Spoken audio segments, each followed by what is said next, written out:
அத்தியாயம் 6. துகிலுரி படலம். இமயத்தின் சிகரமே இடிந்து விழுந்தாலும் இம்மியும் சலிக்காத இதயகுமாரன் இதயமே ரகசிய சிறையில் இளவரசி காட்டிய காட்சியால் சிறிது சலித்ததென்றால் இளவரசியின் கை அச்சத்தால் அவன் கையை நாடி வந்து அதை இறுக பிடித்ததிலோ நடுங்கியதிலோ விசித்திரம் என்ன இருக்க முடியும்? அந்த அறையின் மங்களான வெளிச்சத்தில் தன் கண்ணெதிரே விரிந்த காட்சியை கண்ட இதயகுமாரன் ஒரே வினாடியில் தன்னுடைய இதய சலிப்பை உதறிக்கொண்டு தனது ஆதரவை நாடி வந்த கையை பதிலுக்கு இடது கையால் இறுக பிடித்து உருவிய வாளை உரையில் போட்டுவிட்டு அரசகுமாரியை நெருங்கி வந்து வலது கையால் அவள் தோளையும் இறுக பிடித்து அவள் அச்சத்தை சிறிது ஆற்றவே செய்தான். அப்படி உடலோடு உடல் லேசாக உராய்ந்த நிலையில் அரை மூலையில் எழுந்த காட்சி மீது இரண்டாம் முறையாக கண்களை ஓட்டினான் சோழ நாட்டு வாலிபன். ஓட்டிய கண்கள் நிலைத்தன.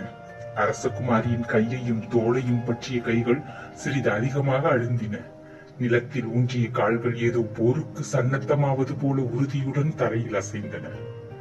அரசகுமாரி சுட்டிக்காட்டிய அந்த அறையின் மூலையில் எழிலுக்கு ஒரு இலக்கணம் வகுக்கவே பிறந்தது போல நின்றிருந்தாள் ஒரு பேரழகி. அவள் சந்திர பிம்ப முகத்தில் வளைந்து கிடந்த புருவங்களை வில்லுக்கு உவமையாக சொல்ல முடியாது. அந்த புருவங்களை பார்த்துதான் வில் என்ற போர்க்கருவி அமைக்கப்பட்டிருக்க வேண்டும் என்று இதயகுமாரன் கருதினான். அவள் கண்கள் அவனை நேராக பார்க்காவிட்டாலும் சிறிதே இமைத்தாழ்ந்த நிலையிலும் கண்கள் பெருமயக்கத்தை அளித்தன. அவள் கன்னங்களில் லேசான புடைப்பும் எடுப்பான நாசியும் செழுமை கண்ண கதுப்புகளில் படர்ந்திருந்த வெட்கச் சிவப்பும் குண்டு குண்டான பவளத்தை திறமையுடன் யாரோ இழைத்து சமமான நீரோட்டமுள்ள உதடுகளாக்கிவிட்ட சிறப்பும் அந்த இதழ்களில் துளங்கிய வெட்க புன்முறுவலும் திரை முதலுக்கு மேலே நேர் வகிடு எடுக்கப்பட்டு பக்கவாட்டில் போடப்பட்ட கருங்குழல் முடிப்பும் இதயகுமாரன் மனதை அப்படியே ஈர்த்தன. முகத்துக்கு கீழே இறங்கிய சங்கு கழுத்தும் அதில் அணிந்திருந்த விலைமதிக்க முடியாத பாண்டிய நாட்டு முத்தும் வேங்கி நாட்டு ரத்தினமும் கலந்த ஆபரணமும் அந்த ஆபரண மார்பின் நடுவை தொட்டு அக்கம் பக்கத்தில் அளவுடன் எழுந்திருந்த பங்கைய முட்டுகளை இணைய விடாமல் தடுத்த விந்தையையும் சோழ நாட்டு வாலிபன் சிந்தையை நிலைகுலையச் செய்தன.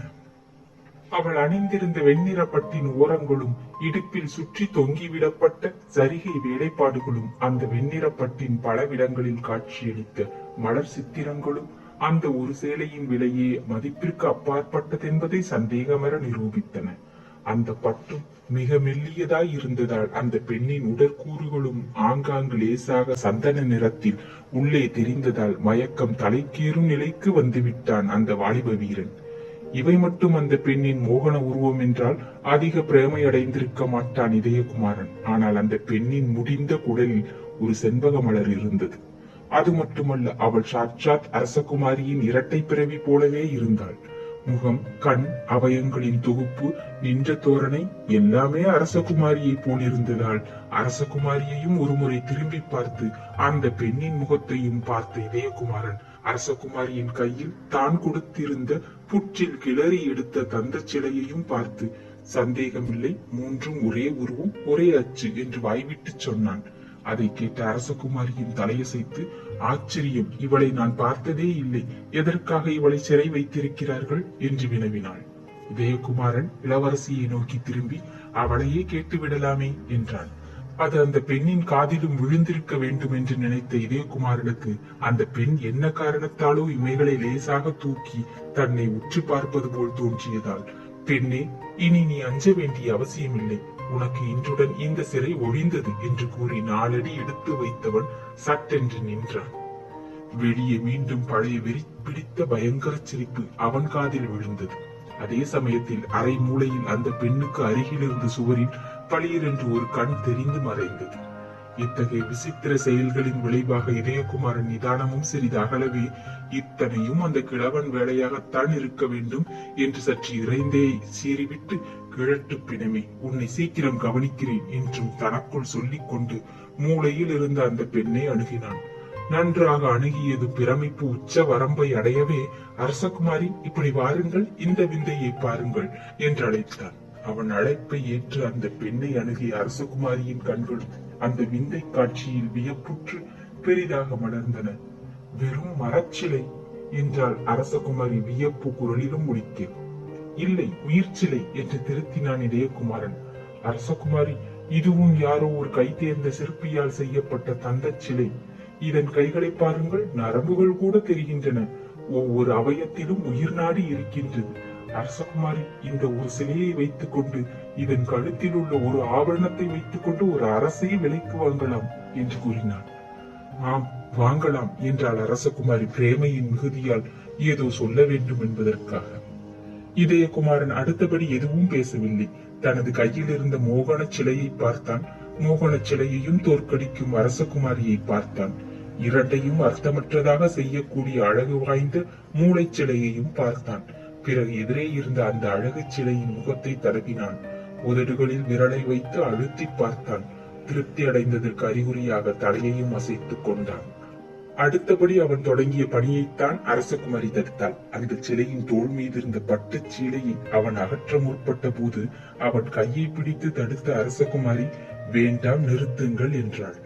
ஏன் அரசகுமாரி? சட்டென்று திரும்பி வியப்பு நிரம்பிய விழிகளை அரசகுமாரி மீது நிலைக்க விட்டான் இதயகுமாரன். நீங்கள் துச்சாதனன் அல்ல, துகிலுரிவதற்கு என்ற அரசகுமாரியின் குரலில் சீற்றம் இருந்தது, சிறிது இகழ்ச்சியும் இருந்தது. இவள் பாஞ்சாலி அல்ல என்ற இதயகுமாரன் இது சிலை அரசகுமாரி என்றும் சுட்டிக்காட்டினான். சிலையானால் என்ன? சிலையை பார்ப்பது தவறா? ஆடையை களைந்துதான் சிலையை பார்க்க வேண்டும் என்பதில்லை. களைய வேண்டிய அவசியம் இருந்தால்? அவசியமா? அரசகுமாரியின் கேள்வியில் ஒலித்தது ஆச்சரியமா, அதிர்ச்சியா, இரண்டும் கலந்த உணர்ச்சியா? புரியவில்லை இதயகுமாரனுக்கு. இதயகுமாரன் சிறிது சிந்தித்தான். பிறகு சொன்னான், அரசகுமாரி, என் கையை விட்டு நீங்கள் வேறு பக்கம் திருப்பிக் கொள்ளுங்கள் என்று. எதற்கு என்று வினவினாள் அரசகுமாரி. இந்த சிலையின் துகிலை எடுத்து ஆராய என்றான் இதயகுமாரன். இந்த பதிலை கேட்ட அரசகுமாரி அதிர்ச்சி அடைந்து நின்றாள் ஒரு வினாடி. ஆராயவா என்று கேள்வி அக்னி போல வந்தது அவள் வாயிலிருந்து. கண்களும் நெருப்பை கக்கின. ஆம் என்றான் இதயகுமாரன். வீரரே, உமக்கு புத்தி இருக்கிறதா இல்லையா என்று வினவினாள் அரசகுமாரி. அதில் சந்தேகமா? இல்லை, புத்தி அடியோடு இல்லை என்று தெரிகிறது. எப்படி? சிலையின் சீலையை நீக்க முயல்வதிலிருந்து. சிலையானாலும் பெண் சிலை. அதனால் இப்படி உயிரோடு அதை செய்திருப்பவன் உள்ளேயும் உடலை வெட்கம் பிடுங்கியதால் பாதியில் நிறுத்தினாள் அரசகுமாரி பேச்சை.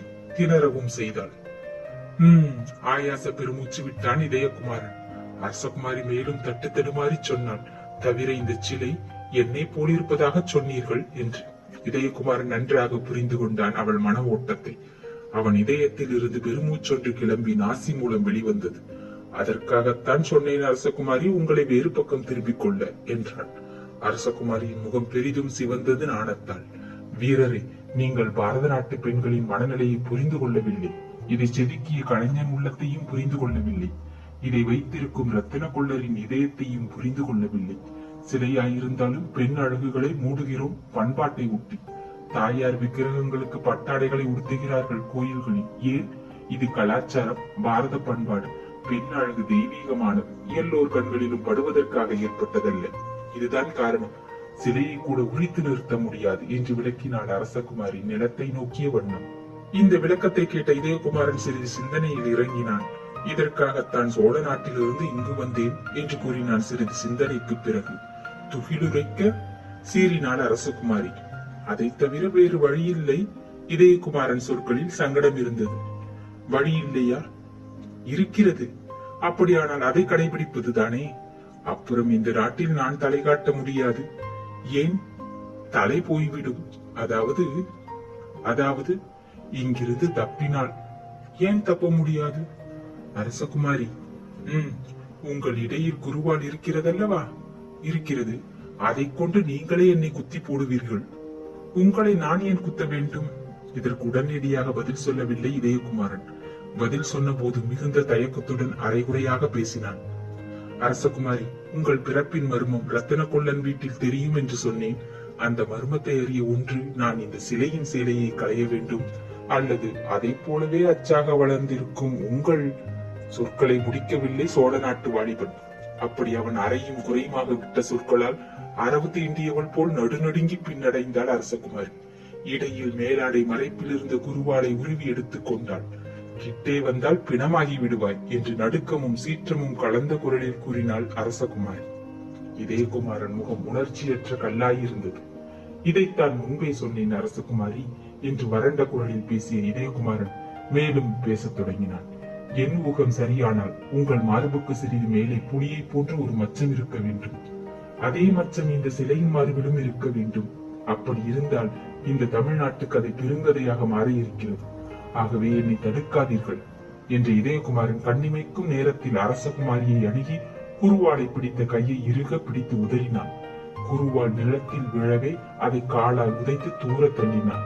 பிறகு அரசகுமாரியை நோக்கி சொன்னான், அப்புறம் திரும்பிக் கொள்ளுங்கள் அரசகுமாரி, அந்த சிலையின் மார்பை நான் பார்க்க வேண்டும். சிலையை சிறிது நெகிழ்த்தித்தான் ஆக வேண்டும் என்று. இம்முறை அவள் பதிலுக்கு அவன் காத்திருக்கவில்லை. சட்டென்று சிலையிடம் சென்று சேலை மீது கையை வைத்து அகற்ற முயன்றாள். அதே வினாடியில் எங்கிருந்தோ பறந்து வந்த குருவாள் ஒன்று அவன் வலது கையில் பாய்ந்திருக்காவிட்டால் துகிலுரி படலம் முடிந்திருக்கும். குருவாள் பாய்ந்ததை கூட இதயகுமாரன் லட்சியம் செய்யவில்லை. குருவாள் பாய்ந்த சமயத்தில் வீறிட்டு அலறிய அரசகுமாரியின் சோக குரல் அவனை சரையல் என திரும்ப வைத்தது. மிக விபரீதமான காட்சி அவன் கண்ணெதிரே எழுந்தது. அரசகுமாரியின் வாயை ஒருவன் அழுத்தி பிடித்திருந்தான். அவனது கூரிய பெரிய வாள் அரசகுமாரியின் கழுத்துக்கு குறுக்கே அழிந்து கிடந்தது. அத்தியாயம் 6 நிறைவுற்றது. நன்றி, வணக்கம்.